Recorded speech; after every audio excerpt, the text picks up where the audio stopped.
Hey guys, tonight we're going to take a journey, not to the thrilling sagas of glorious battles or epic voyages, but to a far more intimate, often unappetizing, corner of Viking life. Imagine this: you're sitting in a smoky, communal longhouse, the fire crackling in the hearth, and before you is, well, it's not exactly a feast fit for Odin. The air smells of fermented fish, stale smoke, and something vaguely meaty but suspiciously tough. Your teeth ache, your stomach grumbles, and the only drink is a sour, thin ale. This isn't the hearty, brawny diet of legend. It's a constant struggle for sustenance, often bland, sometimes rancid, and perpetually on the brink of true hunger.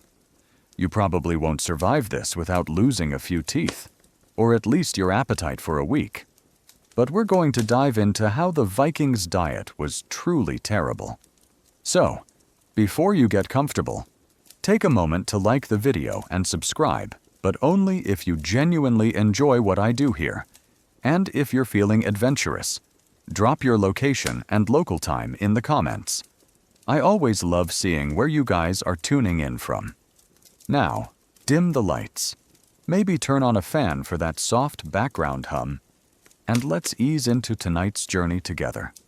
You find yourself transported back to the Viking Age, roughly between the late 8th and mid-11th centuries, in a longhouse somewhere in Scandinavia, or perhaps a Norse settlement in Iceland or Greenland.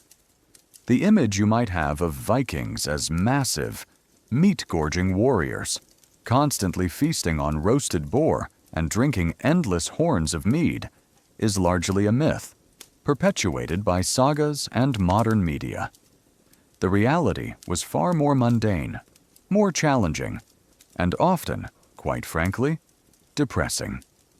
Their environment, their technology, and their unpredictable lifestyle meant that food was less about pleasure and more about sheer survival.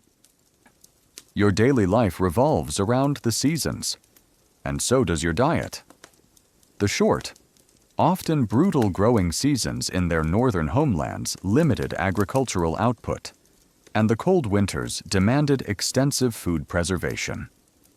You quickly learn that survival is about maximizing every scrap, fermenting every perishable, and enduring long stretches of monotony. The dream of a celebratory feast, with roasted animals and rich sauces, was just that, a dream, reserved for rare occasions like religious festivals, weddings, or the triumphant return from a successful raid. And even then, it would be a far simpler affair than you might imagine. One mainstream historical fact that utterly contrasts with popular Viking imagery is that the staple diet of most Vikings was overwhelmingly plant-based, consisting primarily of grains like barley and oats for porridge and bread and fermented dairy products, with meat and fresh produce being relatively scarce and consumed mainly during specific seasons or after successful hunts/raids. The image of Vikings as heavy meat eaters is largely an exaggeration. Think about that: these formidable warriors probably ate more oatmeal than beef. A particularly quirky tidbit that reflects their adaptability and resilience is their ingenuity in using every part of an animal when meat was available, from bone marrow to brain, from blood pudding to intestines. Nothing went to waste. Even animal skins might be boiled down for gelatin or glue. Imagine a culinary philosophy where the goal isn't just to cook an animal, but to literally make sure not a single cell goes unused.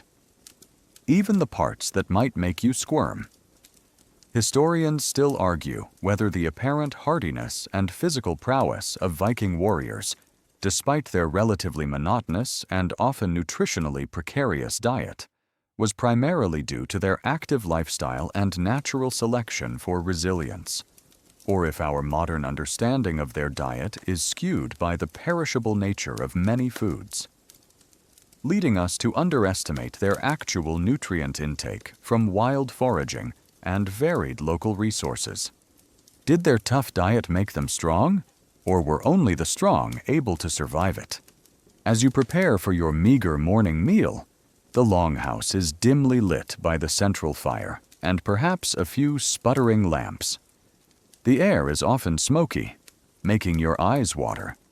You might be handed a bowl of thick, unsalted porridge made from barley or oats, or a piece of hard and flatbread. Your drink is thin, sour ale. There's no sweet jam, no fresh milk, no crispy bacon. Just the bare essentials to fuel your day of demanding labor. The constant grind for food was a defining characteristic of Viking life. It wasn't a matter of convenience. It was a daily battle against the unforgiving environment and the ever-present threat of famine. And as you chew slowly on your coarse bread, tasting its blandness, you begin to grasp the awful truth. The Viking diet was less about culinary delight and more about grim survival. A constant reminder that even for the fiercest warriors, every meal was a hard-won victory against the challenges of their harsh world. As the first rays of dawn filter through the smoke hole of the longhouse, illuminating the rough-hewn timbers, your senses are immediately drawn to the central, enduring truth of the Viking diet. Grain porridge and bread. Forget the fleeting thrill of a feast.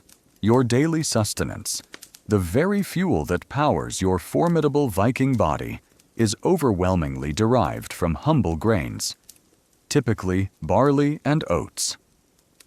These aren't the light, airy pastries or artisanal loaves of modern bakeries. They are coarse, often unleavened, and relentlessly monotonous, forming the unchanging bedrock of every single meal.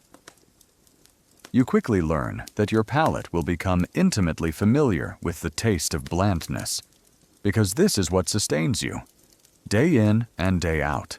In the harsh Norse lands, it's like being served oatmeal for every meal, every day, forever, and you just have to be okay with it because it's all you've got. You sit by the communal hearth, the smoke stinging your eyes, as the day's first meal is prepared.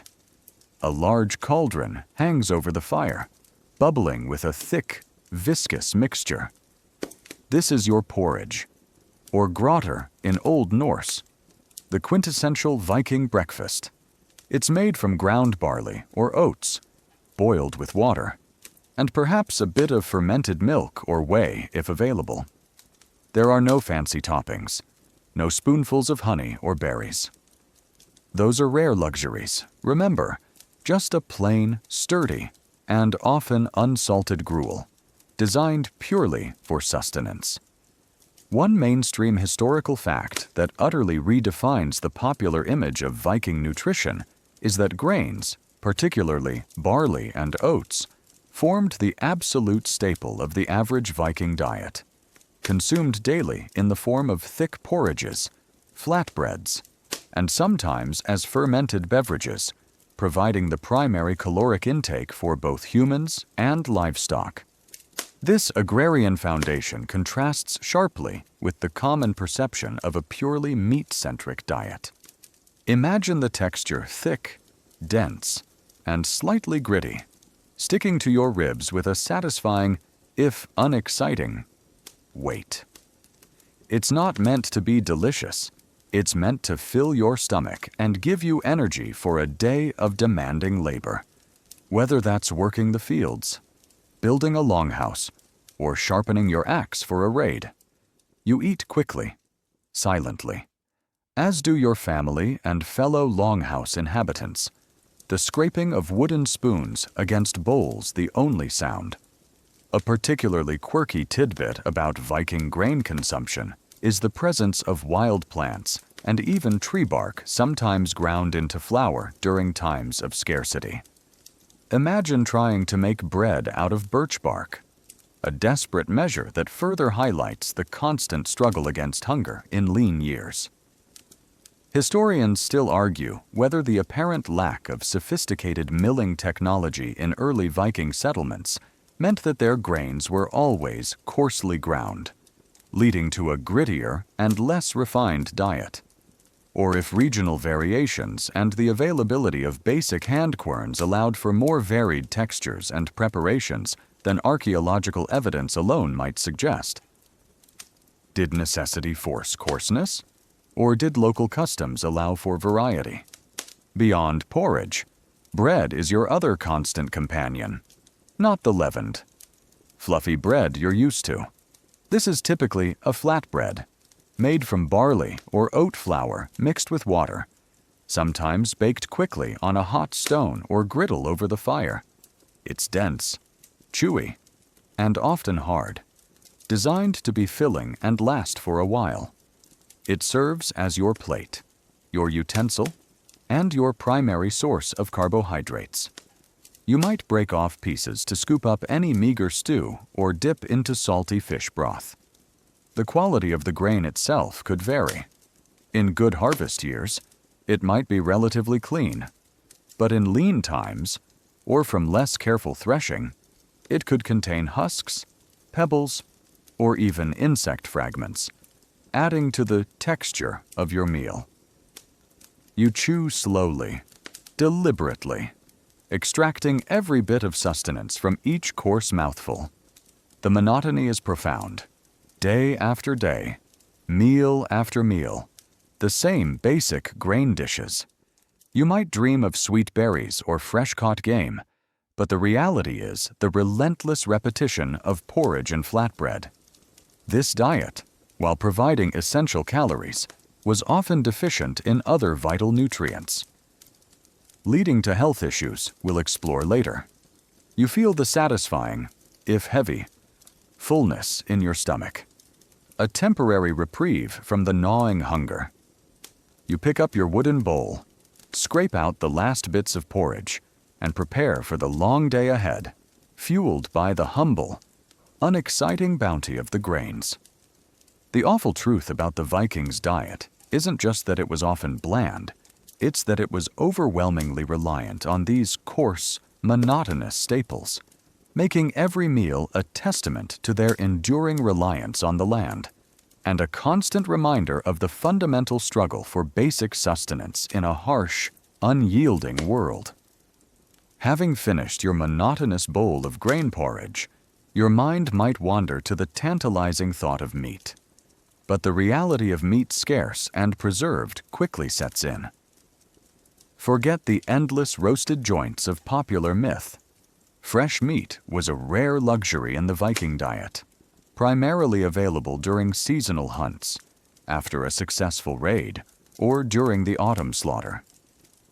For much of the year, your meat supply consisted of heavily preserved, often tough and salty fare, a testament to the harsh realities of food storage in an age without refrigeration.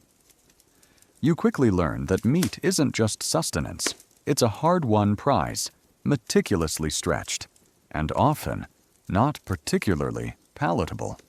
It's like having access to steak, but only once a year. And the rest of the time, you're eating jerky that tastes vaguely of salt and desperation. You might glance at the smoked hams hanging from the rafters of the longhouse, or the barrels of salted meat tucked away in the storage area. These are your reserves, your insurance against the long, lean winter months. The air is often permeated with the lingering scent of smoke, a constant reminder of the preservation process. While Vikings were formidable warriors and skilled hunters, their northern environment meant that large game was not always abundant, and maintaining large herds of livestock through the winter was incredibly challenging, requiring vast amounts of stored fodder. One mainstream historical fact that dismantles the meat-eating warrior stereotype is that meat was a valued but relatively scarce component of the average Viking diet. Primarily consumed fresh during seasonal culls or hunts, and extensively preserved through salting, smoking, drying, or fermenting to last through the long winter months, often resulting in tough, highly seasoned, and less palatable fare. This reliance on preservation methods was essential for survival. Imagine a typical autumn. This is the time of the great slaughter, or Hausslachter. Animals, pigs, cattle, and sheep that cannot be sustained through the winter are culled. This provides a temporary abundance of fresh meat. You might participate in the slaughter, the air thick with the smell of blood and the lowing of animals. It's a messy, vital task, ensuring the survival of the community through the lean months. For a brief period, you might enjoy fresh stew or roasted cuts, a rare treat. A particularly quirky tidbit about Viking meat preservation is the practice of fermenting meat, particularly fish or certain types of game. This involved burying the meat in the ground or placing it in barrels, allowing anaerobic bacteria to break it down, resulting in a pungent, highly acidic, and acquired taste, but incredibly long-lasting product. Imagine a survival strategy that involves intentionally rotting your food in a controlled manner, and then eating it with gusto. Historians still argue whether the consumption of fermented meat, despite its strong odor and taste to modern palates, offered significant nutritional benefits like enhanced digestibility or even some probiotics that compensated for other dietary deficiencies, or if it was primarily a desperate measure born of necessity, where palatability was entirely secondary to preventing outright starvation. Was it healthy or just edible? After the fresh meat is consumed, the long process of preservation begins. Smoking meat over a slow-burning fire in the longhouse's rafters is common, imparting a deep, smoky flavor and drawing out moisture. Salting is even more vital. Large quantities of salt, a precious commodity itself. Remember, we saw its value in Roman times are rubbed into meat, drawing out moisture and inhibiting bacterial growth. This results in incredibly salty, tough cuts that require extensive soaking before cooking. You might chew on a piece of dried, salted jerky, its texture like leather, its flavor intensely briny, a testament to the preservation process. Hunting for wild game, like deer, elk, or boar, provided occasional supplements to the diet, but was unpredictable and dangerous. Fouling hunting birds and trapping smaller animals also contributed, but these were minor additions. Raiding, of course, offered the chance for a sudden influx of meat, stolen livestock, or preserved provisions from other lands, providing a temporary bounty that often fueled celebrations. The quality of preserved meat was highly variable. Rancidity, spoilage, and the presence of parasites were constant threats. You might have to discard spoiled portions, a painful loss given the scarcity. Your teeth would ache from chewing the tough, dried cuts, a constant reminder of your monotonous diet. You feel the persistent gnawing of hunger, even after a meal, a constant companion that highlights the precariousness of your food supply. You chew slowly on a piece of heavily salted, smoky meat, savoring its rare presence, but also enduring its toughness. The awful truth about the Vikings' diet isn't just its blandness, it's the harsh reality of meat scarcity and the necessity of brutal preservation methods. Your protein, when available, came at the cost of intense labor and often a truly awful taste, making every bite a grim reminder of the constant struggle to sustain life in their challenging northern world. Even with the scarcity of fresh meat and the toughness of preserved cuts, your Viking diet found a more reliable, if equally monotonous, source of protein in the vast, cold waters surrounding Scandinavia fish. Abundant but bland? Forget grilled salmon or delicately seasoned cod. The ubiquity of fish in the Viking diet meant a constant supply, but often in forms that were heavily preserved, incredibly salty, or intensely dried, offering sustenance but little culinary delight. You quickly learn that the bounty of the sea comes at the cost of endless repetition and a flavor profile dominated by salt and a persistent fishiness. It's like being offered fish for almost every meal, but it's always fish jerky, and you're just supposed to be grateful for the protein. You stand by the coast, or perhaps near a drying rack in a fishing village, the air thick with the pungent, unmistakable smell of drying fish. Rows upon rows of gutted fish, often cod or ling, hang suspended from wooden frames, slowly stiffening in the cold. Dry air. This is a common sight in coastal and island communities like Iceland or the Faroe Islands, where fish was not just food, but a primary commodity.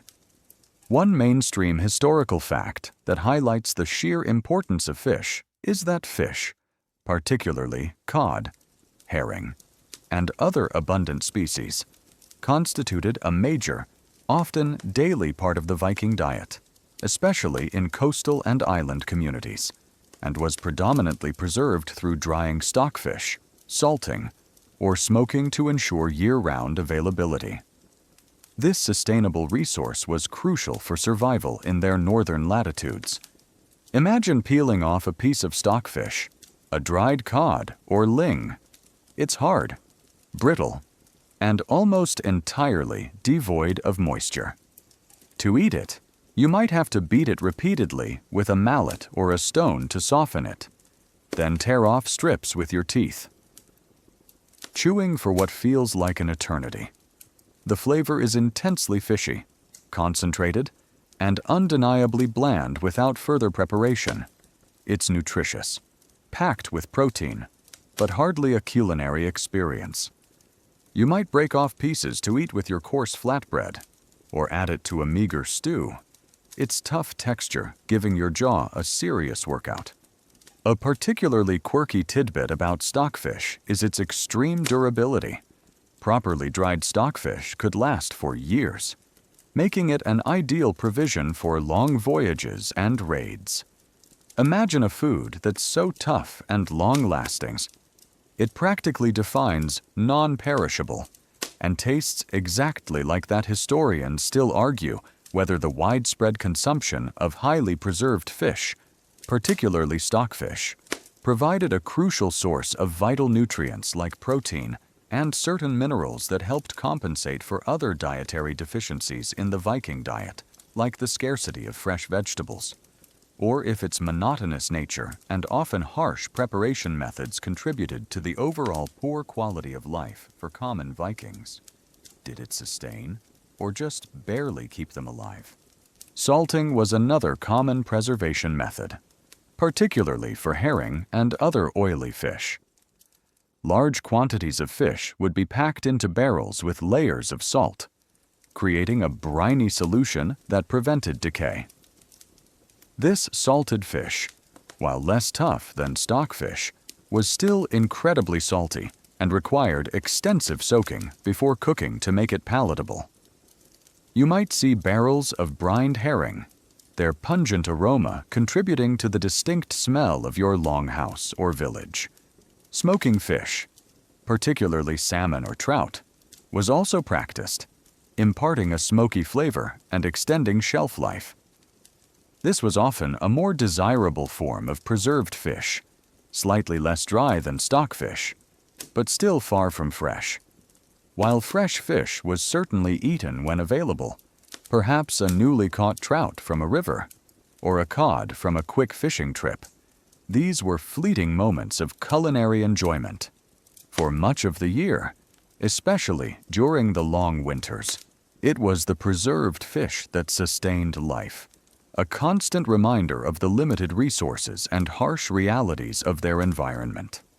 You feel the persistent, slightly oily taste of fish in your mouth, even hours after a meal. Your jaws ache from chewing, and your teeth, already warn a preview of later sections, perhaps, might feel the strain of breaking down tough, dried protein. The awful truth about the Vikings' diet isn't just about the scarcity of meat. It's about the monotonous, often bland, and heavily preserved nature of their most abundant protein source. Fish, in its dried or salted form, was a crucial, life-sustaining resource. But it came at the cost of culinary enjoyment, making every bite a grim testament to their resilience in consuming what was available, rather than what was desired, in their challenging northern world. Beyond the ubiquitous grains and the abundant, if bland, fish. Another crucial cornerstone of the Viking diet was the bounty of their livestock, particularly in its processed form, dairy fermented and sour. Forget the fresh, sweet milk and creamy yogurts of today. In the Viking Age, dairy products were overwhelmingly consumed in fermented, often acidic forms, developed out of necessity for preservation and storage. You quickly learned that milk didn't just come from a cow. It came as skyr, tangy whey, or hard, salty cheese, a constant reminder of the ingenuity required to make a perishable resource last in a challenging climate. It's like being a connoisseur of sour flavors, because every dairy product you encounter has been deliberately transformed into something tart and long-lasting. You might be in the milking shed, or perhaps watching your family churn butter in the longhouse. The air, already smoky, might also carry the distinctive, sharp smell of soured milk and ripening cheese. Livestock, primarily cows, goats, and sheep, were invaluable assets, providing not only meat when available, but also a steady supply of milk during the warmer months. However, fresh milk, unpasteurized and prone to spoilage, was a fleeting luxury, largely consumed by children or directly after milking. The true value lay in its transformed, preserved forms. One mainstream historical fact that highlights this crucial reliance is that dairy products, particularly soured milk, skyr, a cultured dairy product similar to yogurt or quark, cheese, and butter, formed a significant and essential part of the Viking diet, providing vital fat and protein, especially during the long winter months, with fermentation being the primary method of preservation. These fermented dairy foods were central to their food security. Imagine the process of making skyr. Fresh milk would be left to sour naturally, or inoculated with a starter culture, allowing beneficial bacteria to ferment the lactose, thickening the milk into a tart, protein-rich substance similar to a very thick, tangy yogurt or quark. This could be eaten plain, or mixed with a bit of dried fruit if you were incredibly lucky, or sometimes even with fish. You'd scoop it out of a communal bowl with a wooden spoon, savoring its cooling, acidic taste against the backdrop of your otherwise bland diet. It's a taste that initially shocks your modern palate, but soon becomes a familiar, even comforting, staple. A particularly quirky tidbit about Viking dairy consumption is the prevalence of whey. After cheese was made, the leftover liquid, whey, was not discarded. It was often consumed as a drink or used as a base for cooking. In some regions, tools were even found that suggested whey might have been used in rudimentary forms of fermentation for other foods, perhaps even certain types of fish or grain, demonstrating their resourcefulness in utilizing every byproduct. Imagine drinking the leftover liquid from cheese making, not because you have to, but because it's a perfectly acceptable, even valuable, part of your diet. Historians still argue whether the consistent consumption of fermented dairy products, with their diverse microbial cultures, provided a significant boost to the Viking immune system and gut health, inadvertently compensating for other dietary deficiencies and helping them endure harsh conditions. Or if the prevalence of unpasteurized dairy also contributed to certain infectious diseases that are difficult to trace in the archaeological record. Was it a secret health booster or a hidden risk? Cheese production was also vital. Milk would be curdled, the curds pressed to remove whey, and then the cheese would be salted and aged. Viking cheese was likely hard, dry, and very salty, designed for long-term storage and portability, making it ideal for voyages and as a winter provision. You might gnaw on a piece of hard cheese, its intense saltiness a welcome burst of flavor amidst the blandness of your bread and porridge. Butter, too, was made by churning soured cream. Like cheese, it was often heavily salted to preserve it, stored in wooden barrels, or even buried in bogs for long-term keeping. This bog butter, while sometimes preserved for centuries, often acquired a strong, pungent flavor. It provided essential fats, a crucial source of energy in a physically demanding life. You feel the sharp, tangy taste of fermented milk in your mouth, its cool acidity a contrast to the dry, hard textures of your other staples. You appreciate the rich, fatty taste of heavily salted butter, knowing it provides crucial energy for your work. The awful truth about the Vikings' diet isn't just about what they lacked. It's about their ingenious, yet often unappetizing, mastery of preservation through fermentation. Dairy, in its sour, transformed forms, was a life-sustaining gift from their livestock. But it came with a distinct, tart flavor profile that ensured every bite was a testament to their resilience and resourcefulness in making perishable food last for the long, challenging seasons in the unforgiving north. Beyond the ever-present grains and preserved dairy, your Viking diet gained some fleeting variety and a desperately needed source of vitamins from the green world around you, vegetables and foraging. Forget vast, cultivated fields of diverse produce. Your access to vegetables was highly seasonal, often limited to what could be grown in small garden plots or, more commonly, found wild in the surrounding forests, meadows, and shorelines. You quickly learn that obtaining green sustenance is a constant scavenger hunt, a race against the seasons, and that freshness is a fleeting luxury, making your vegetable intake far less robust than you might expect. It's like trying to maintain a balanced diet using only whatever sparse, wild greens you can find in your backyard. Only your backyard is a vast, unyielding wilderness. You might be in a small, fenced-off area near the longhouse, what passes for a garden. In the brief, intense summer growing season, you might cultivate hardy root vegetables like turnips, parsnips, and carrots, though likely wilder. Less sweet varieties than today. Cabbages and peas might also be grown, offering a welcome, if limited, addition to your monotonous meals.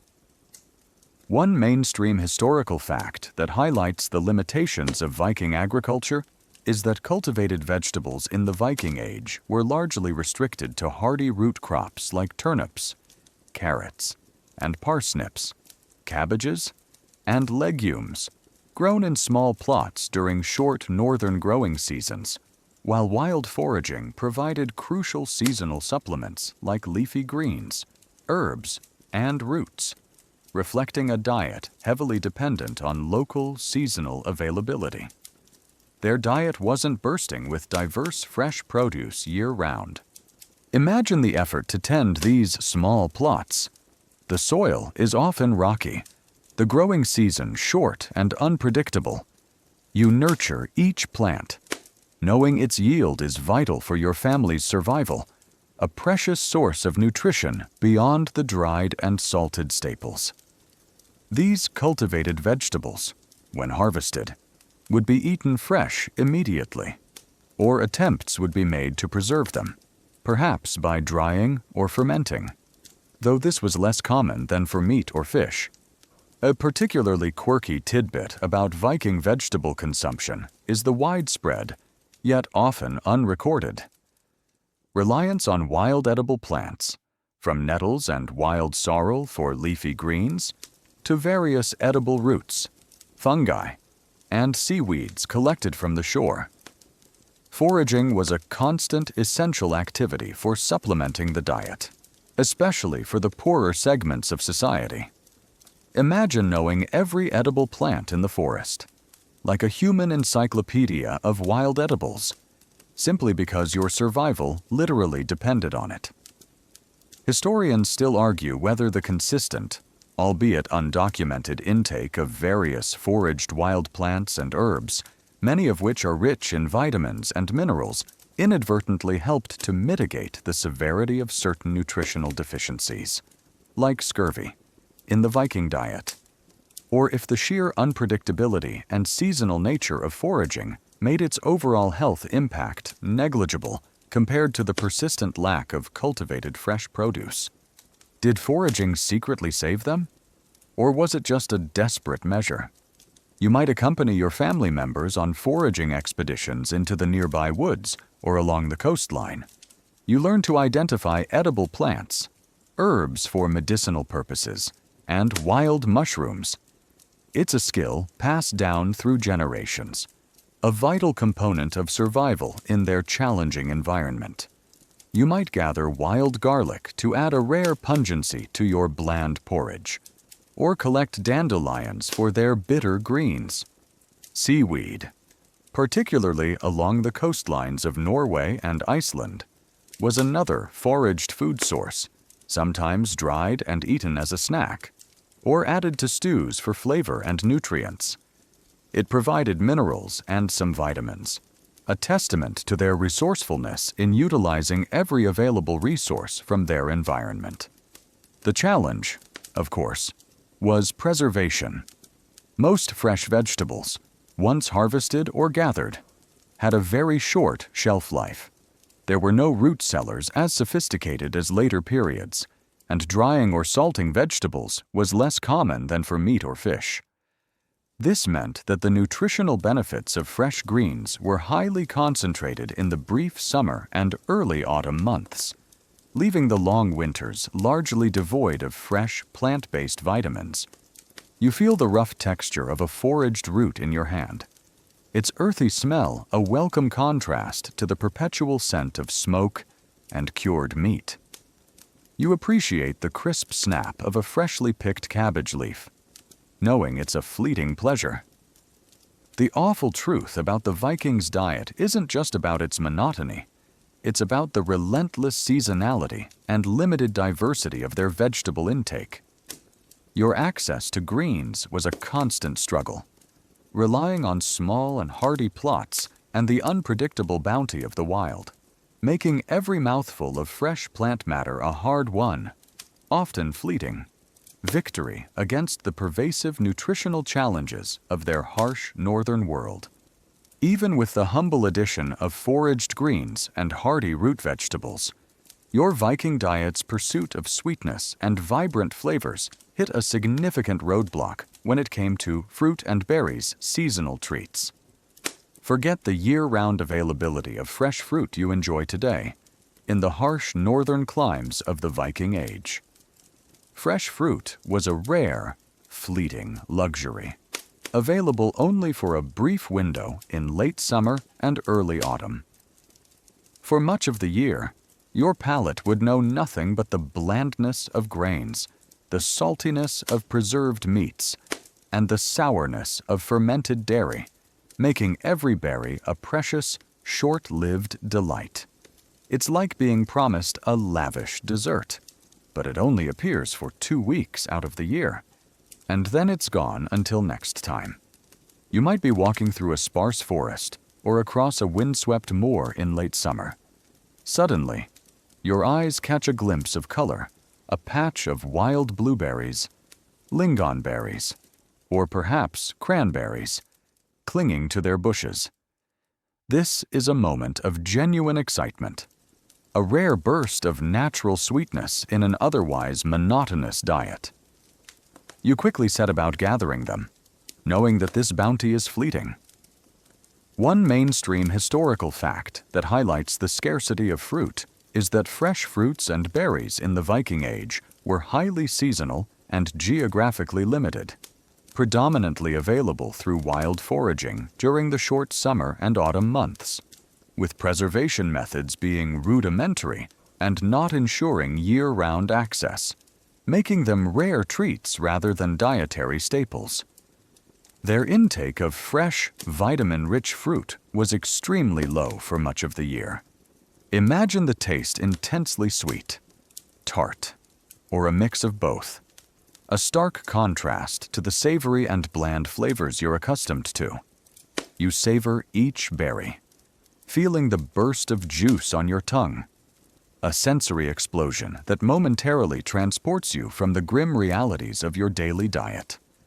These berries, along with wild apples or plums if available in your region, and often smaller and sourer than modern varieties, were cherished for their flavor and their perceived medicinal properties. A particularly quirky tidbit about Viking fruit consumption is the widespread belief in the medicinal properties of certain berries. For instance, cloudberries, which grow in Arctic regions, were highly valued for their ability to ward off scurvy, though the Vikings wouldn't understand why. Only that those who ate them got sick less often.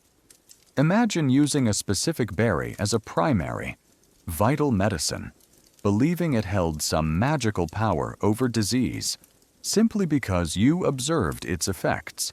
Historians still argue whether the occasional, localized availability of certain vitamin C-rich berries and wild greens, like scurvy grass in coastal or northern regions, even if not consumed consistently year-round, significantly mitigated the overall impact of scurvy among Viking populations, or if the disease remained a pervasive threat due to the overwhelming lack of consistent fresh produce in most regions and throughout the long winter months. Did these berries save them, or just slightly delay the inevitable? When a significant harvest of berries or wild apples occurred, attempts would be made to preserve them.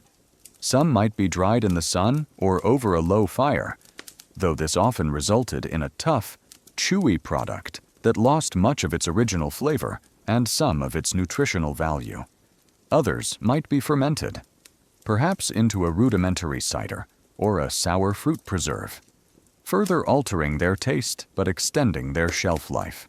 These preserved forms were typically reserved for the coldest, leanest months of winter, a grim reminder of how precious every calorie and every vitamin truly was. The scarcity of fruit meant that the Viking diet was often severely lacking in vitamin C for much of the year, leading to the prevalence of scurvy, a debilitating disease we'll explore in more detail later. This constant systemic nutritional deficiency had a profound impact on their health, their energy levels, and their overall physical well-being. You feel the fleeting sweetness of a handful of freshly picked berries, a precious luxury that vanishes almost as quickly as it appears. You know that these vibrant flavors are temporary, a brief respite before you return to the monotonous staples of your longhouse. The awful truth about the Vikings' diet isn't just about its lack of culinary flair, it's about the profound, relentless seasonality of its most enjoyable and vitamin-rich components. Fresh fruit and berries were rare, cherished treats, making every burst of sweetness a poignant reminder of the harsh limitations of their environment and the constant struggle to obtain even basic nutritional balance in their unforgiving northern world. After a meal of coarse grain and tough, preserved fish, your thirst demands attention. And in the Viking Age, your options were far from the clean, pure water or diverse selections of today. Instead, your primary hydration came from beverages, ale and mead. Forget strong, intoxicating brews and endless revelry. Your everyday drinks were often weak, sometimes questionable in quality, and occasionally even contaminated. serving as essential sources of calories and safer hydration than untreated water. You quickly learn that a good drink is less about flavor and more about simply not getting sick. Turning your daily refreshment into another gamble, it's like being a connoisseur of slightly sour, vaguely alcoholic, and sometimes suspiciously murky liquid, because that's what's available. You sit by the communal fire, a wooden drinking horn or cup in your hand. The liquid within is a cloudy, brownish concoction, tasting faintly of malt and something vaguely sour. This is your ale, or øl in Old Norse, the most common everyday beverage. It's brewed from barley or oats, the same grains as your porridge. Remember, fermented with wild yeasts. It's often thin, low in alcohol content, more akin to a liquid bread than a modern beer. One mainstream historical fact that completely redefines the popular image of hard-drinking Vikings is that while Vikings consumed alcoholic beverages like ale and mead, their everyday brews were typically low alcohol, often thin and unhopped, serving as a safer alternative to potentially contaminated water and providing essential calories rather than solely for intoxication. Stronger drinks were reserved for feasts or rituals. Imagine drinking this ale all day, every day. It's your breakfast drink, your mealtime accompaniment, and your evening indulgence. It provides calories, a small amount of warmth, and a mild buzz, but its flavor is monotonous and often a bit off. There's no carbonation, no crisp finish, just a flat, slightly sour earthiness. A particularly quirky tidbit about Viking ale is that hops, which are commonly used in modern beer for bitterness and preservation, were rarely used in Viking Age brewing. Instead, they might have used various wild herbs, roots, or even bog myrtle for flavor and preservation, leading to a much wider and sometimes unpredictable range of tastes, some of which could be mildly hallucinogenic or even toxic if used incorrectly. Imagine sipping your daily brew, unsure if it's going to simply hydrate you or send you on a strange spiritual journey.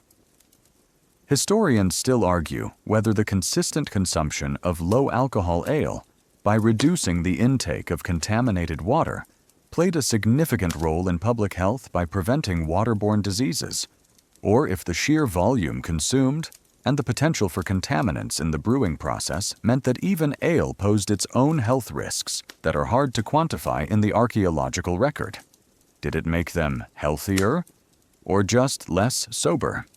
Mead, or majödr, the fermented honey drink, was a more prized and less common beverage. It required honey, a valuable and scarcer commodity, making it more expensive and reserved for special occasions, feasts, or as a status symbol for chieftains. While stronger than ale, it was not the constant torrent of intoxication often depicted in sagas. You might taste mead perhaps a few times a year, at a large gathering, savoring its sweet, potent warmth, a stark contrast to your everyday brew. Water, of course, was always available from rivers, wells, or springs. However, its purity was a constant concern. Without knowledge of bacteria, Vikings wouldn't understand contamination. While fresh spring water might be safe, water from rivers near settlements, or from wells contaminated by animal waste, could carry disease. So, ale, with its fermentation process killing some pathogens, was often the safer choice for regular consumption, even if its taste left something to be desired. The constant consumption of ale also meant a steady intake of calories, supplementing their often meager grain diet. It was a source of energy, keeping them nourished during long days of physical labor or demanding voyages. It was less about getting drunk and more about staying alive and functional. You feel the slight warmth spread through your belly after a mouthful of ale, its blandness a familiar comfort. You appreciate the lack of immediate stomach upset, knowing that the brew is doing its job, even if it tastes a bit like fermented bread water. The awful truth about the Vikings' diet isn't just about the food, it's about the very liquid that sustained them. Beverages like ale and mead were vital for hydration and calories, but they were often weak, sometimes contaminated, and rarely offered the refreshing purity or robust flavors we take for granted today. Your daily drink was a pragmatic necessity, a choice between blandness and potential sickness, making every sip a grim reminder of the challenges of basic sustenance in their unyielding northern world. As you chew on your dried fish and salted meat, a single potent ingredient underlies the very possibility of your survival through the long, lean winters: salt, the preservative king. Forget the convenient shaker on your modern table. In the Viking Age, salt was not merely a seasoning, but a vital, often scarce, and highly prized commodity, absolutely essential for preserving the vast quantities of meat and fish needed to sustain communities through months without fresh provisions. You quickly learn that salt isn't just about flavor, it's about life and death, and its availability often determined whether your family would eat or starve. It's like living in a world where your refrigerator only works if you keep feeding it handfuls of sparkling, invaluable white crystals. You might be watching a group of people by the coast, tending to large, shallow evaporation pans, or perhaps stirring bubbling cauldrons over fires, trying to extract salt from seawater. This is a laborious and time-consuming process, dependent on the weather or vast amounts of firewood. For inland communities, obtaining salt meant trading for it, often over long distances, making it an expensive and strategic resource. One mainstream historical fact that highlights its critical role is that salt was an indispensable commodity in the Viking Age, primarily used as the most effective method for preserving meat and fish for long-term storage, allowing communities to survive harsh winters and enabling long-distance voyages and raids. Its availability directly impacted food security and exploration capabilities. Imagine the sheer volume of salt needed. To preserve a single season's catch of fish or a herd of culled livestock required tons of it. You rub it into fish fillets, feeling the coarse crystals against your skin, watching as it draws out the moisture, changing the texture of the flesh. You layer it between cuts of meat in barrels, building up a protective barrier against decay. The smell of brine, sharp and pervasive, becomes a familiar scent in your storage areas. A particularly quirky tidbit that demonstrates the value of salt is its occasional use as a form of currency or a medium of exchange in trade, particularly in regions where other valuable commodities were scarce. Imagine literally paying for goods or services with handfuls of salt, rather than silver or furs. Historians still argue whether the Viking Age's reliance on salt for preservation significantly limited the culinary diversity of their diet, forcing a monotonous consumption of salt-keyed dried foods, or if the sheer necessity of survival simply outweighed any desire for gastronomic variety, with taste being a secondary consideration to preventing starvation. Did it make their food bland, or just edible? The search for salt was constant. Coastal communities might produce their own, but inlanders had to rely on trade routes, often traveling far to acquire it. Access to reliable salt sources could be a strategic advantage, allowing a community to provision itself more effectively and sustain larger populations.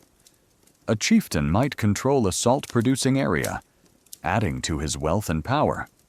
The consequences of salt scarcity were dire.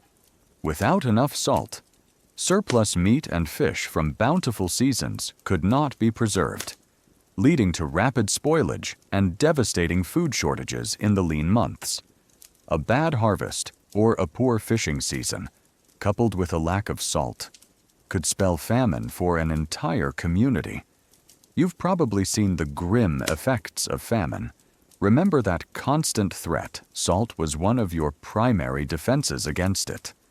When it was used, the sheer quantity of salt needed for preservation meant that the preserved food itself was incredibly salty.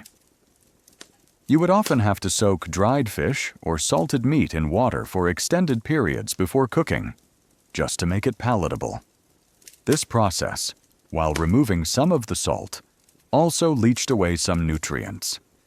Yet, it was a small price to pay for the ability to eat at all. You feel the dry, sharp crystals of salt on your fingers, its granular texture familiar from endless hours of rubbing it into fish. You taste its intense brininess on your tongue, a constant reminder of its presence in almost every preserved food you consume. The awful truth about the Vikings' diet isn't just about the blandness or the lack of fresh food. It's about the fundamental, relentless struggle for essential resources like salt. This precious preservative was the king of their pantry, enabling them to survive the long, dark winters and launch their epic voyages. But it came at the cost of palatability and required immense effort to procure, making every salty bite a testament to their desperate, ingenious battle against starvation in their challenging northern world. With salt established as the king of preservation, the next crucial element in the Vikings' battle against hunger was the infrastructure of their food reserves. Storage root cellars and smokehouses. Forget modern refrigerators, freezers, or climate-controlled warehouses. Their methods were rudimentary, relying on the natural environment and simple architectural solutions to keep vast quantities of food edible through the long, lean months. You quickly learn that survival wasn't just about finding food. It was about protecting it from spoilage, pests, and the unforgiving climate, turning your home or a nearby structure into a vital, if humble, bastion against starvation. It's like playing a perpetual game of keep the food from rotting, and the stakes are your family's survival. You step outside the longhouse, perhaps towards a small, mounded structure built into the earth, or a dedicated smoky building standing slightly apart. The air here is cool and earthy, carrying the lingering scent of stored vegetables, cured meat, and wood smoke. These are the unsung heroes of Viking food security, the storage facilities that allowed them to survive the brutal northern winters and embark on lengthy voyages. One mainstream historical fact that highlights the ingenuity of their preservation infrastructure is that Viking communities relied on a variety of rudimentary but effective storage methods, including underground root cellars for vegetables, smokehouses for meat and fish, and airtight barrels for salted or fermented foods, to preserve provisions through the non-growing seasons and for long-distance travel. These techniques were essential adaptations to their climate and lifestyle. Imagine digging a pit in the ground, lining it with stones or wood, and then carefully layering it with root vegetables like turnips, parsnips, and carrots, sometimes interspersed with straw or sand to protect them from frost and rot. This is a simple root cellar, utilizing the Earth's natural insulation to keep temperatures stable. You would descend into its cool, dark interior, feeling the damp earth, knowing that this humble hole held the promise of sustenance for your family months from now. It's a bit like a very low-tech, earthen refrigerator, operating purely on natural principles. A particularly quirky tidbit about Viking storage is the practice of sometimes burying butter in peat bogs. The low oxygen, acidic, and cool conditions of the bog could preserve butter for centuries, transforming its flavor into something incredibly pungent but still edible. Remember that from our dairy discussion, Section 5. Imagine digging up a barrel of ancient bog butter for your toast. It certainly sounds like something only a desperate Viking would attempt. Historians still argue whether the apparent success of these rudimentary storage methods was primarily due to the specific climate conditions in Scandinavia cold winters, dry winds for drying, allowing simpler techniques to be effective, or if the frequent archaeological evidence of spoilage and pest infestation indicates that even these methods were often precarious, with communities living on the constant edge of food loss and scarcity. Did their climate help, or did they still struggle? The smokehouse, or the rafters of your longhouse, served as vital spaces for curing meat and fish. As you move through the longhouse, you often see hams, sides of bacon, and strings of fish hanging from the ceiling, slowly curing in the constant drift of smoke from the central hearth. This continuous smoke not only imparted flavor, but, crucially, acted as an antiseptic, drying out the food and inhibiting bacterial growth. The air in your home is perpetually smoky, a byproduct of your survival strategy. For salted and fermented foods, large wooden barrels were essential. Fish, like herring, would be packed tightly in layers of salt, creating a brine that preserved them for extended periods. Fermented dairy products like skyr or preserved vegetables might also be stored in wooden vessels or earthenware pots, sealed to prevent contamination. These containers were then often buried in the earth or kept in cool, dark storage rooms, ensuring their contents remained edible. The constant battle against pests was another aspect of storage. Rats, mice, and insects were relentless threats, seeking to infiltrate food stores and consume precious provisions.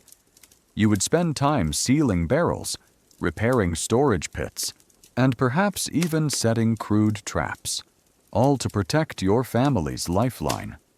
A single infestation could mean disaster. You feel the cool, damp air of the root cellar, the rough texture of the wooden barrel, and the lingering scent of smoke from the stored meat. These humble structures and simple methods are your family's insurance policy against the brutal realities of nature.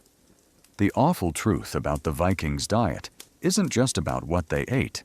It's about the constant, ingenious, and often precarious struggle of storage. Their survival through the long, dark winters and their ability to embark on epic voyages were entirely dependent on these rudimentary but essential food preservation methods, a testament to their unwavering resourcefulness in making every hard-won calorie last, and a grim reminder that in their world, life depended on how well you could outwit decay. Even with the ingenuity of their storage methods and the careful preservation of every scrap, a chilling and ever-present specter loomed over every Viking community, famine hunger's shadow. Forget occasional dietary inconveniences. For the Vikings, the threat of outright starvation was a constant, terrifying reality, especially during harsh, prolonged winters, or after a particularly bad harvest.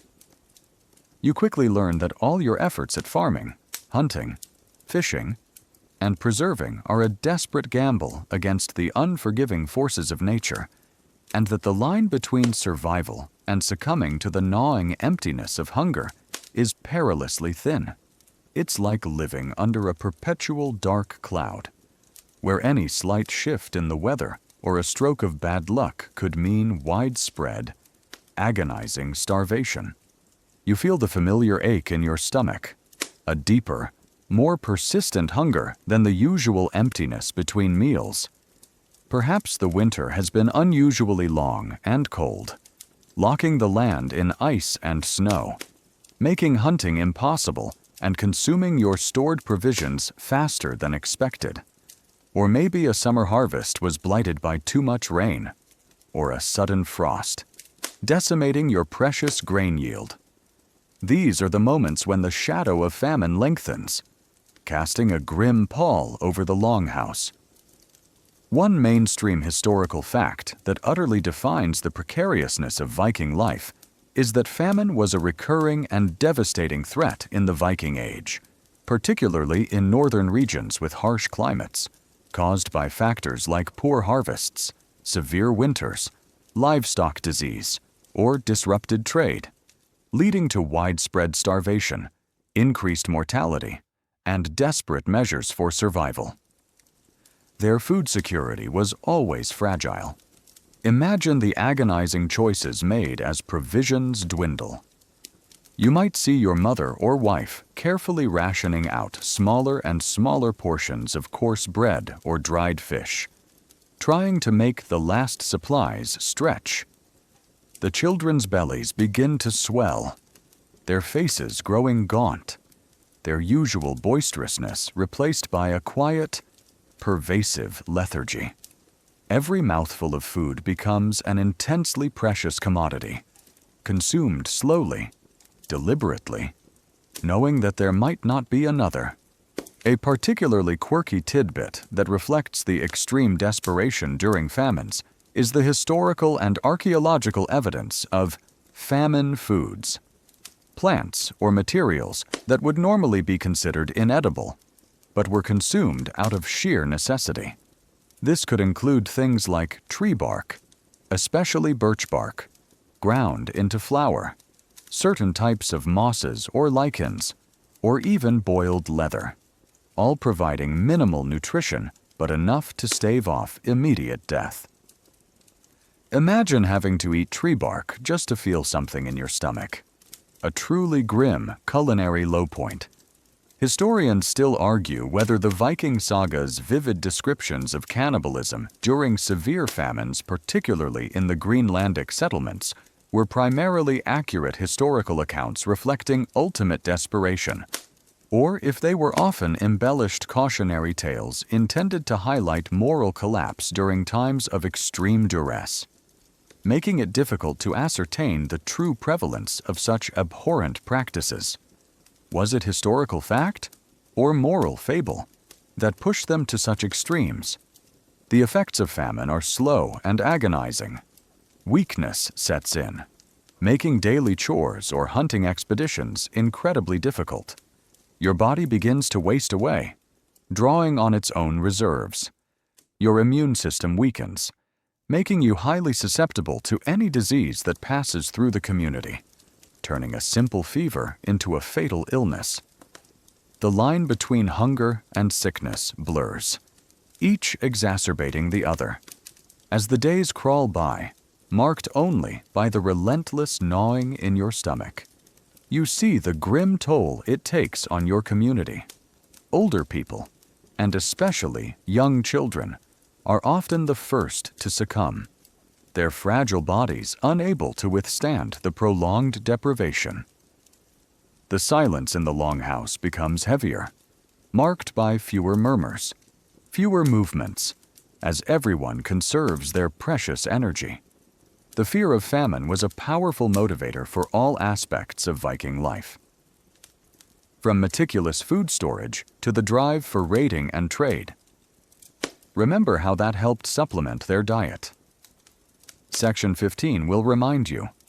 The quest for new lands, the voyages to distant shores, were often driven by the search for more fertile ground, more reliable resources, a desperate attempt to escape the perpetual shadow of hunger in their homelands.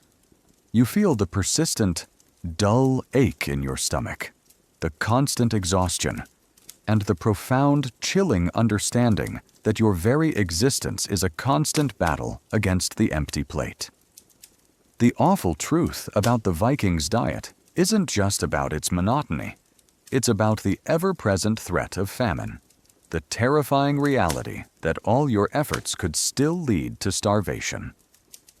Your life is a continuous gamble with the unforgiving climate and unpredictable harvests, making every winter a desperate struggle against the gnawing shadow of hunger, a constant reminder of humanity's enduring vulnerability in the face of nature's harsh indifference.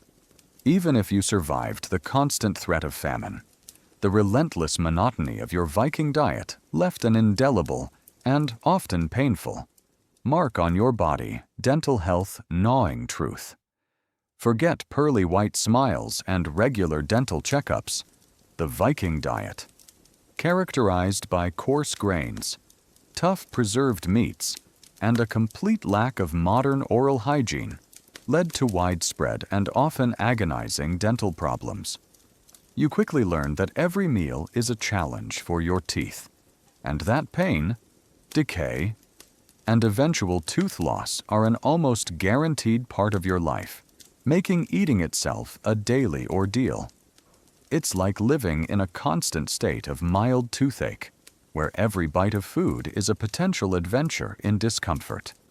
You feel a persistent dull ache in your jaw, or perhaps a sharp, shooting pain when you bite down on a particularly tough piece of dried fish. You run your tongue over your teeth, feeling the rough surfaces, perhaps a small cavity, or a missing tooth where a previous ache became unbearable. Oral hygiene, as you know it, simply doesn't exist. There are no toothbrushes, no toothpaste, no regular flossing. You might rinse your mouth with water after a meal, or chew on a twig. But these efforts are largely futile against the relentless assault on your teeth. One mainstream historical fact that utterly demolishes any image of robust Viking health is that archaeological evidence from Viking-age skeletal remains consistently shows high rates of dental wear, cavities, abscesses, and tooth loss, directly attributable to a coarse diet rich in unprocessed grains and tough preserved foods, coupled with a complete absence of modern dental hygiene practices. Their diet was literally grinding down their teeth. Imagine chewing relentlessly on hardtack, the incredibly dense, coarse bread. The grit from the unprocessed grains acts like sandpaper, slowly eroding your tooth enamel. The constant chewing of tough, dried meats and fish puts immense strain on your molars, leading to cracks or chips. Your jaw muscles ache from the effort. This isn't just about eating. It's a constant, physically demanding process that takes a severe toll on your dental health. A particularly quirky tidbit that reflects the brutal realities of their diet is the observation that some Viking teeth show evidence of deliberate filing or grooving, perhaps for decorative purposes or as a form of identification.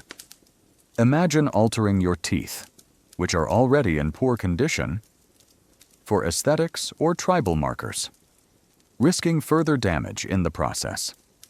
Historians still argue whether the extreme dental wear found in Viking skeletal remains was primarily due to the abrasive nature of their diet coarse grains, grit from milling stones, leading to rapid tooth erosion, or if it was also exacerbated by habits like using teeth as tools for various tasks,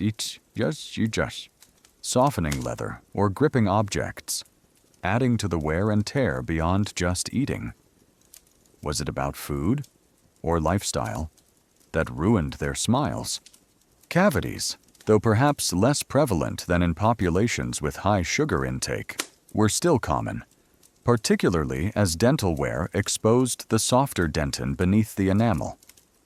Once a cavity formed, it would inevitably deepen, leading to agonizing toothaches, infections, and eventually, abscesses. You might see a fellow miner with a swollen cheek, his face contorted in pain, suffering from a festering tooth infection, knowing that without proper treatment, this could lead to a systemic infection, or simply a long, excruciating period of agony until the tooth fell out or was forcibly removed. Tooth loss was an almost guaranteed consequence of a long life in the Viking Age. You would see older individuals with significant gaps in their smiles, some having lost most of their teeth, forcing them to rely on softer foods or finely ground gruel. This would make chewing incredibly difficult, leading to further malnutrition in a diet already precarious. There were no dentists in the modern sense. Treatment for a severe toothache might involve crude attempts at extraction by a local healer using primitive tools. A terrifying and incredibly painful procedure, often without anesthesia. Otherwise, you simply endured the pain, hoping it would subside, or that the tooth would eventually fall out, bringing a grim relief. You feel the sharp pain when a piece of grit gets caught between your teeth, or the dull throb from a decaying molar. You instinctively favor one side of your mouth, trying to avoid putting pressure on a sensitive spot.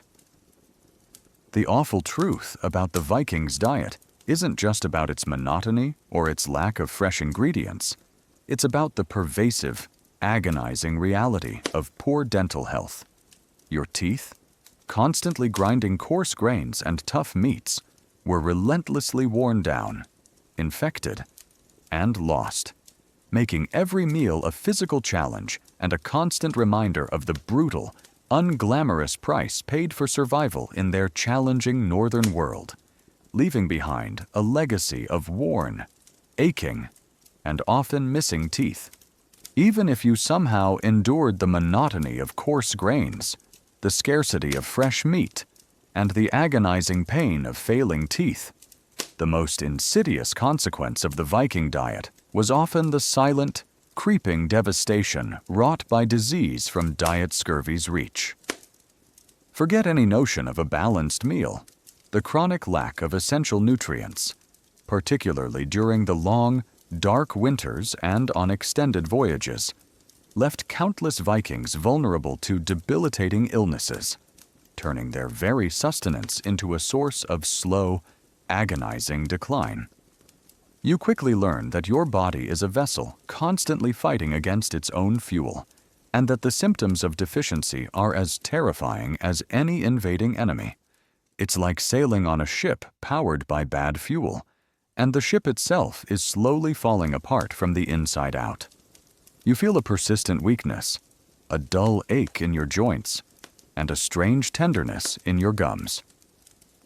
Perhaps you've noticed your skin is unusually pale, or small bruises appear with no obvious cause. These are the subtle, early signs of scurvy, a terrifying disease caused by a severe deficiency of vitamin C, a nutrient almost entirely absent from dried grains, salted meats, and preserved fish. One mainstream historical fact that utterly underscores the pervasive health challenges of the Viking diet is that scurvy, caused by a lack of vitamin C from fresh fruits and vegetables, which were largely unavailable for much of the year, was a widespread and debilitating disease among Vikings, leading to symptoms like bleeding gums, joint pain, fatigue, open sores, and ultimately, death, particularly on long voyages or during harsh winters. This nutritional deficiency was a significant cause of suffering and mortality. Imagine the progression. Your gums swell, becoming spongy and dark, eventually bleeding even with a gentle touch. Your teeth loosen, sometimes falling out entirely, exacerbating those dental problems we just discussed. Old wounds, long healed, might spontaneously reopen, refusing to clot. Your joints become excruciatingly painful, stiff, and swollen, making even simple movements agonizing. You become profoundly fatigued, your body wasting away, your skin taking on a yellowish or brownish hue. A particularly quirky tidbit about scurvy is that while its effects were devastating, Vikings, like many ancient mariners, didn't understand its cause or cure scientifically. They might observe that those who consumed certain wild greens or cloudberries remember those from Section 7. Our seasonal treats during brief periods of availability seem to avoid the disease, leading to folk remedies or rituals involving these plants, without knowing the underlying reason: vitamin C. Imagine desperately seeking a magical berry to ward off a disease you can't comprehend, simply because you've seen its effects. Historians still argue whether the Vikings' extensive long-distance voyaging, which often lasted for months, was primarily limited by the risk of scurvy and other nutritional deficiencies, affecting crew health and effectiveness. Or if their reliance on dried and preserved foods for travel provisions, even with its limitations, still allowed for remarkable feats of exploration that would otherwise be impossible. Did scurvy limit their reach, or did their preservation methods extend it? Beyond scurvy, other deficiency-related illnesses likely plagued the Vikings. A lack of certain B vitamins could lead to neurological issues or skin problems. Insufficient intake of fat-soluble vitamins A, D, E, K, particularly during periods when fatty meats or fish liver oils were scarce, could affect vision, bone health, and immune function. Anemia, caused by iron deficiency, common with grain-heavy. Meat-scarce diets would lead to chronic fatigue and weakness, further exacerbating the impact of scurvy. The onset of these diseases was often insidious, slowly weakening individuals over weeks or months, making them highly susceptible to other infections. A miner, already suffering from black lung, would be even more vulnerable to the ravages of scurvy. A warrior, weakened by nutritional deficiency, would be less effective in battle and slower to heal from wounds. The internal weakness caused by their diet was a constant, unseen foe. There was no medical treatment for these conditions. Healers could offer comfort, herbal remedies for symptoms, but they could not provide the missing nutrients. The only cure was a change in diet, which was often impossible for much of the year. Trapping communities in a cycle of seasonal sickness and recovery, you feel the persistent aches, the profound fatigue, and the grim knowledge that your very sustenance is slowly betraying your body. The awful truth about the Vikings' diet isn't just about its blandness or its monotony. It's about the pervasive, devastating reach of nutritional deficiencies. Disease from diet, particularly scurvy, was a constant, silent companion, silently weakening bodies, undermining strength, and often leading to agonizing, premature death. A chilling reminder that even the fiercest warriors were ultimately vulnerable to the unseen consequences of a terrible diet. Despite the pervasive misery of coarse grains, tough preserved meats, and the insidious reach of scurvy, your Viking diet occasionally offered a tantalizing glimpse of luxury, a rare and fleeting escape from monotony through trade and plunder exotic taste. Forget the daily grind of survival. These were the moments when the wider world, brought to your longhouse by longships and merchant routes, offered an explosion of flavors and ingredients otherwise unimaginable, turning a life of bland subsistence into a brief, exciting culinary adventure. You quickly learn that the richest tastes come not from your own land, but from distant shores, acquired by cunning, commerce, or the swift swing of an axe. It's like living on a desert island, and suddenly, a ship arrives carrying a treasure chest full of gourmet treats you've only ever dreamed of.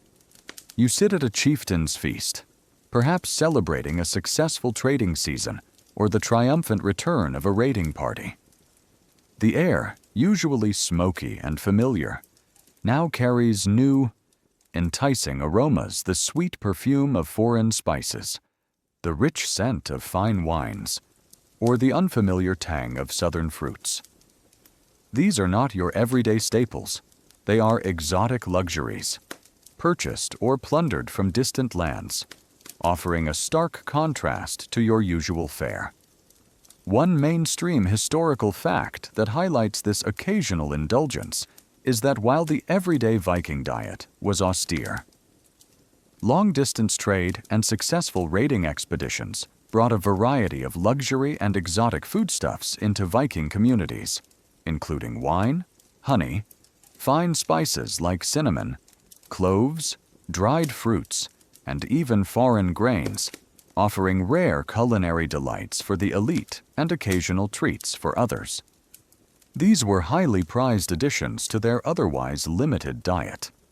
Imagine tasting something utterly new, perhaps a sip of dark, sweet wine from Gaul, its rich fruitiness a revelation after endless ale, or a tiny piece of dried fig, its concentrated sweetness a burst of flavor unlike anything found in the northern wilds. You might even encounter a sliver of fine cheese from a continental monastery, richer and creamier than your own hard, salty dairy.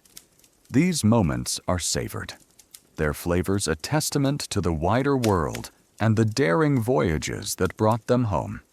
A particularly quirky tidbit that reflects the value of these exotic goods is the archaeological discovery of small, finely crafted scales and weights in Viking settlements, suggesting that precious spices and luxury foodstuffs were sometimes measured and traded with the same meticulous care as gold or silver. Imagine treating a few peppercorns with the reverence you'd give to a jewel, because their rarity and flavor made them just as valuable. Historians still argue whether the acquisition of exotic foodstuffs through trade and plunder primarily served a symbolic purpose, demonstrating the wealth, power, and far-reaching connections of Viking chieftains and merchants, or if these rare luxuries, however small in quantity, provided crucial micronutrients or psychological comfort that marginally enhanced the well-being of the elite who consumed them. Was it about status or subtle sustenance that drove the desire for these exotic tastes? The acquisition of these exotic tastes was often a dangerous business. Trade routes could be perilous, fraught with storms, rival merchants, and opportunistic raiders. Plundering, of course, involved direct violence, risking life and limb for the chance of spoils. You might have been on a longship that returned laden not just with silver and slaves, but with barrels of rich wine and sacks of unfamiliar grains, their presence a direct result of your courage and brutality. These luxury items were primarily for the wealthy, the chieftains, the powerful merchants, the successful warriors. They would be consumed at feasts, used to entertain guests, and sometimes distributed as a sign of generosity or a reward for loyalty. For the common person, a taste of these exotic delights would be a rare privilege, perhaps a small portion from a communal celebration, or a lucky find from a particularly rich haul of plunder.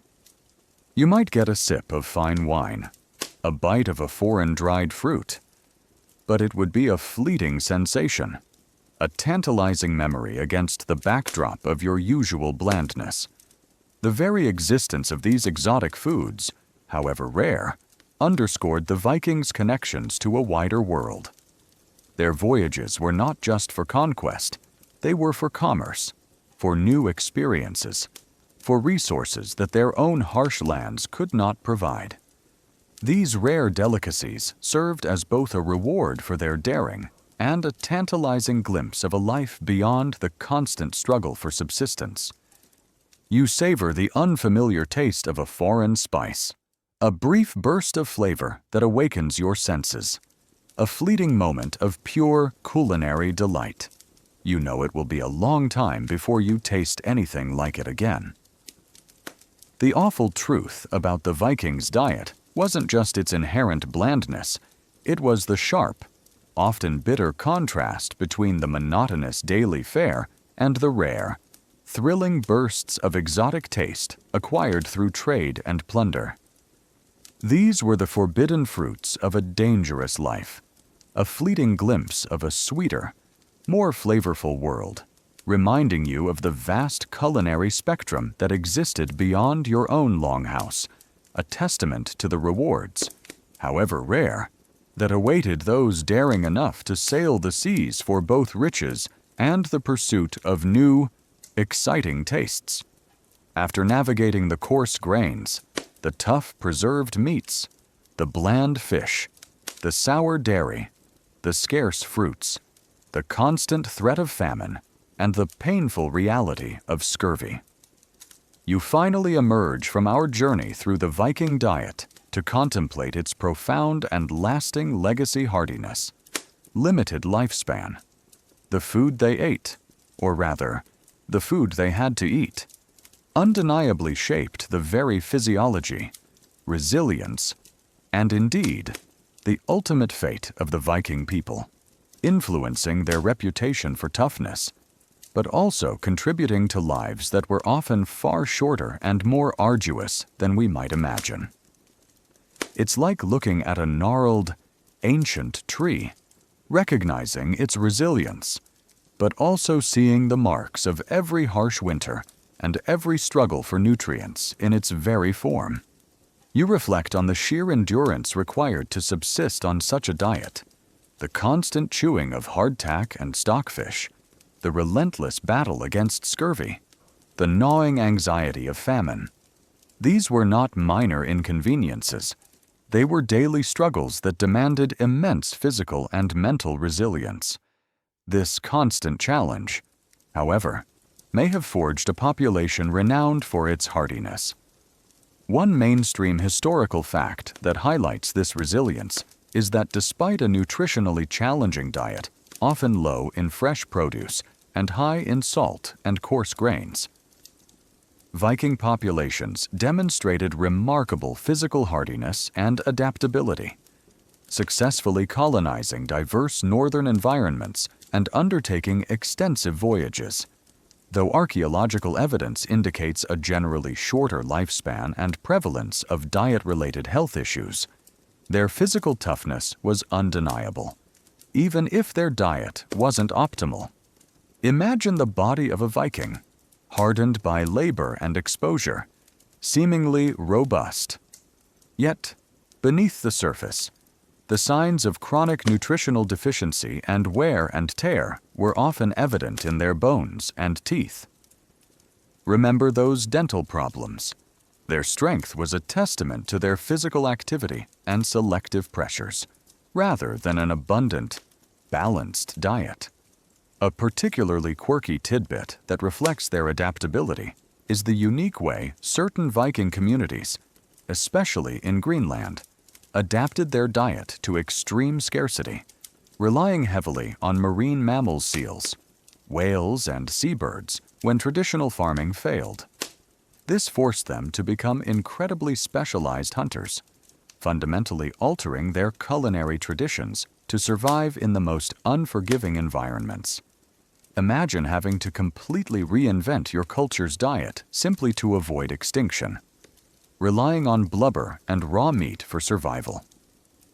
Historians still argue whether the Viking diet's inherent limitations, particularly for those in newly colonized, marginal lands, were a primary factor in the eventual abandonment of certain settlements like Greenland's Norse colonies, or if broader environmental changes, climatic shifts, and disruption of trade routes played a more decisive role in their ultimate demographic decline.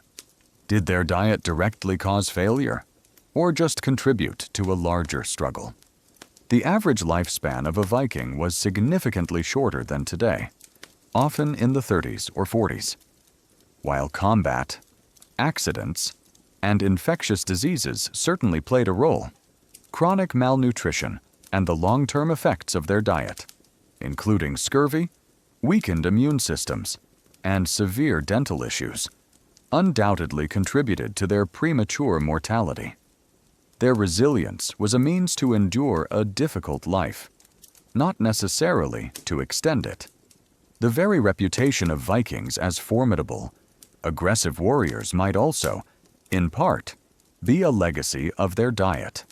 The physical demands of their life, the constant search for resources, and the need to acquire plunder to supplement their often meager food supply could have fueled their restless expansion and raiding culture. The promise of exotic tastes. Remember those from the last section. That was a powerful motivator too. The methods of food preservation, salting, drying, smoking, fermenting, were not just practical necessities. they became ingrained cultural practices, shaping their culinary identity. They learned to make the most of what they had, a testament to human ingenuity in the face of environmental constraints. Their limited diet, in a strange way, forced them to become masters of resourcefulness and endurance. You feel a subtle ache in your own stomach and a phantom sensitivity in your teeth as you consider the relentless challenges they faced just to put food on the table. The awful truth about the Vikings' diet isn't just about its raw contents. It's about the profound impact it had on their lives, shaping their hardiness, defining their limitations, and ultimately contributing to a life that was often short, brutal, and perpetually on the edge of sustenance. Their endurance in the face of such a terrible diet stands as a powerful, silent testament to the unwavering human will to survive, even when every meal was a challenge and every winter a gamble for life itself, forever cementing their reputation for a grim, formidable resilience. Now, as the longhouse fire fades and the echoes of Viking feasts and famines grow quiet, let the stillness of your room embrace you. The bland taste of porridge, the salty tang of dried fish, and the harsh realities of their limited lifespan are safely in the past, part of a history that now dissolves into the gentle hum of your fan. You've journeyed through a world where sustenance was a constant struggle. And now, it's time for you to find your own peaceful rest. Let your mind unwind, your muscles relax, and sink into a deep, undisturbed sleep, far from the table of Viking fare